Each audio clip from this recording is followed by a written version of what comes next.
검찰이 안종범 전 수석의 수첩 7권을 더 확보했습니다.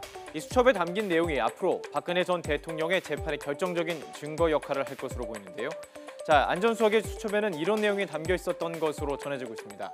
이상화라는 이름과 독일의 휴대전화 번호가 적혀 있었다는 것인데, 이상화 씨 전 KB 하나은행 독일 법인장입니다.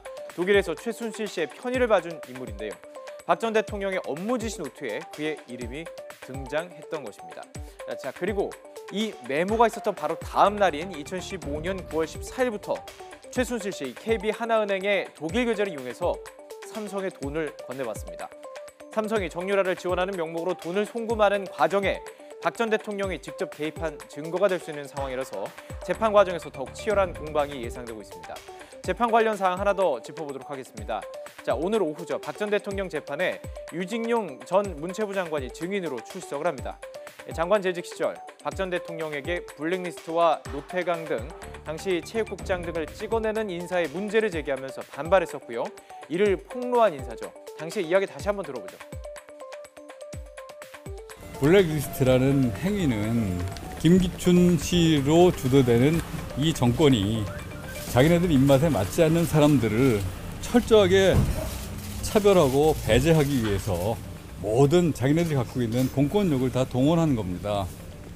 그거는 우리 사회가 갖고 있는 민주적인 어떤 기본 질서와 가치를 저는 절대로 훼손한 일이라고 생각합니다. 유 전 장관의 뼈 있는 말을 들은 박 전 대통령, 며칠 뒤 인터넷 팟캐스트와 인터뷰에서 유 전 장관에 대해서 말을 바꾸는 사람이라며 개탄스럽다 이렇게 평가하기도 했습니다. 유진용 전 장관이 또 헌재에서 아주 폭로가 있었다 그래요. 어떻게 보면 부하 장관으로 같이 일을 했었는데 어떤 기분이셨어요? 그러니까 장관으로 재직할 때의 말과 또 퇴임한 후의 말이 달라지는 거 좀 개탄스러운 일이라고 생각합니다.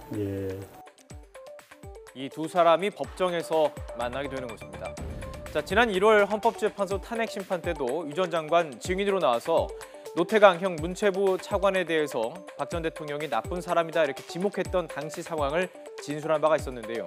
이제는 문체부 제2차관이 된 노태강 씨는 라디오 인터뷰에서 이런 말을 남겼습니다. 마지막으로 함께 들어보시죠.